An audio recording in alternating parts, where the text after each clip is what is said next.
Hello and welcome friends. देखिए, जब भी आप माइक्रोसॉफ्ट एक्सेस को यूज़ करते हैं तो उसमें भी आप काउंट इफ लगा सकते हैं, ठीक है।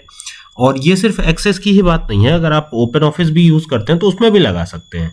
तो अभी एक्सेस का 2007 में ओपन कर रहा हूँ और उसी में मैं लगा करके आपको दिखाऊंगा कि ये कैसे आप यूज़ करेंगे, ठीक है। आसान है, आप एक्सेल में तो कर ही सकते हैं ऐसा काम, लेकिन माइक्रोसॉफ्ट एक्सेस के अंदर भी बड़े ही आसानी के साथ ऐसा काम कर सकते हैं। कैसे?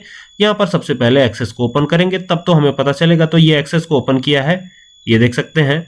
और यहाँ से ब्लैंक डेटाबेस चूज कर लेंगे और यहाँ पर डेटाबेस 1 नाम आ रहा है, मैं यही रहने देने वाला हूँ और इस पर क्लिक कर देते हैं। तो ये इस तरीके का सिनेरियो हमारे सामने आता है और यहाँ से व्यू पे जाना है और व्यू पे जाकर के इस टेबल को कोई नाम दे देना है। तो जो भी नाम देंगे वो नेम यहाँ पर आ जाएगा। तो यहाँ पर मैं इसे काउंट ही नाम दे देता हूँ, COUNT काउंट, ठीक है।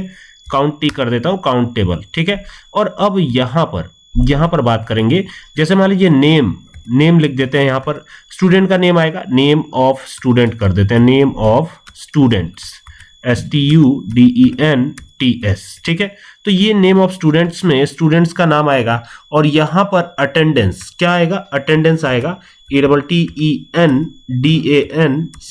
अटेंडेंस हो गया, ठीक है। और अटेंडेंस में डेटा टाइप क्या चूज करेंगे? तो डेटा टाइप यहाँ पर मैं चूज करने वाला हूँ यस और नो डेटा टाइप, ठीक है। तो ये देख सकते हैं, ये कुछ ऐसा हो गया है। और यहाँ से व्यू पे क्लिक करिए और व्यू पे क्लिक करके यहाँ से यस कर दीजिए। तो अभी यहाँ पर आप देखेंगे कि ये स्टूडेंट का नाम है और यहाँ पर एक बॉक्स बनता हुआ नजर आएगा आपको। तो यहाँ पर जैसे ही स्टूडेंट का नाम डाला, जैसे मान लीजिए पहले स्टूडेंट का नाम है राम, ठीक है। और जैसे ही यहाँ पे आते हैं तो इस पर टिक करेंगे तो टिक का मतलब है कि ये प्रेजेंट हुए, ठीक है। और यहाँ पे दूसरे स्टूडेंट का नाम आ जाएगा ऐसे ही करके, ठीक है। तो ये ऐसे करके हमें चलना है, ठीक है। तो ये दूसरे स्टूडेंट का नाम मान लीजिए श्याम है, ओके। तो ये इस तरीके से करके हम चल सकते हैं। तो ये श्याम इस तरीके से SHYAM, श्याम, ठीक। ओवरऑल में जब अटेंडेंस रिकॉर्ड करना होगा तो हम ओवरऑल अटेंडेंस रिकॉर्ड कर सकते हैं। अब यहाँ पे एक और नाम दे देते हैं सोनू, ठीक है। तो सोनू मान लीजिए एब्सेंट है और यहाँ पे एक और नाम दे देते हैं मोनू, तो ये मोनू प्रेजेंट है। तो ये एब्सेंट और प्रेजेंट की संख्या ज्ञात करनी होती है। तो कैसे ज्ञात करेंगे, कैसे पता करेंगे कितने स्टूडेंट एब्सेंट और कितने स्टूडेंट प्रेजेंट, ठीक है।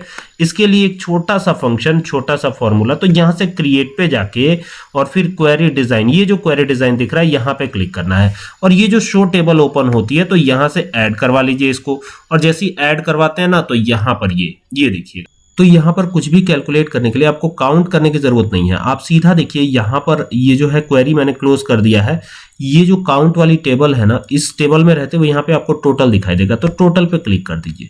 जैसे टोटल पे क्लिक करेंगे ना, यहाँ पर आपको इस तरीके से ये नजर आएगा, ये देखिए ये नजर आएगा ऐसे, ठीक है। तो हमें इसको काउंट करना है, तो यहाँ पर आकर के इसको सीधा काउंट लगा दीजिए, ठीक है। और जैसे ही काउंट लगाते हैं ना तो ये 3 काउंट्स करके दे रहा है। देखिए यहाँ पर ये 3 ही आ रहा है, देख रहे हैं, ये 3 आ रहा है। यानी कि जैसे इस पर टिक कर देंगे तो ये 4 हो जाएगा। आप यहाँ पर देखिए, यहाँ पर अगर मैं कोई और नेम टाइप करता हूँ, लाइक यहाँ पे गौरव लिख देता हूँ और यहाँ पर आता हूँ और यहाँ पर मैं क्या करता हूँ, यहाँ पर एक और टिक, तो ये टिक कर देंगे और यहाँ बाहर क्लिक करेंगे, ये देखिएगा ये इस तरीके से, या फिर रिफ्रेश कर देते हैं, रिफ्रेश। तो रिफ्रेश करने के साथ ही ये 4 हो जाएगा। देखिए ये 4 भी हो गया, ठीक है। अगर फिर बढ़ते हैं या फिर अनटिक कर देते हैं और देन रिफ्रेश कर देते हैं तो ये देखिए ये 4 3 में परिवर्तित हो जाएगा, चेंज हो जाएगा, ठीक है। फिर यहाँ पर अगर इसको भी अनटिक कर देते हैं तो ये 2 बन जाएगा। तो इस तरीके से आपको करना है, ठीक है। और यहाँ देखिए एक और नाम लिख दिया मैंने। तो ये लिखने के बाद यहाँ पर आते हैं और यहाँ पे क्लिक करते हैं। तो क्लिक करने के साथ ही ये नेक्स्ट आगे बढ़ जाएगा। ये रिफ्रेश करते हैं हम यहाँ से, तो रिफ्रेश करते ही देखिए ये 3 बन गया। अगर मैं सबको टिक कर देता हूँ तो मीन्स कि सारे प्रेजेंट है, तो सबका प्रेजेंट जो है इसमें काउंट हो जाता है। तो देखिए ये सबका प्रेजेंट जो है काउंट करके बता रहा है कि ये 6 लोग प्रेजेंट हैं, 6 के 6 प्रेजेंट है, ठीक है। अगर इसमें नाम बढ़ाना चाहते हैं तो यहाँ से जा सकते हैं, ठीक है। तो यहाँ पे एक और नाम लिख देता हूँ, रितेश। तो ये भी एक नाम हो गया। और ये अगर अनटिक रखा तो 6 ही रहेगा, अगर टिक कर दिया तो ये 7 हो जाएगा। तो रिफ्रेश करते ही आप देखेंगे यहाँ पे 7 आता हुआ नजर आएगा, ठीक है। तो काफी इंटरेस्टिंग है और कमाल का है और इस तरीके से आप अटेंडेंस को भी रिकॉर्ड कर सकते हैं। काफी अच्छा है। उम्मीद करता हूँ बात समझ में आई होगी कि ये कैसे करना है, ठीक है। चलिए अब नेक्स्ट वीडियो में मिलते हैं डिटेल वीडियो के साथ, ठीक है। चलिए तब तक keep watching. Thank you for watching this video.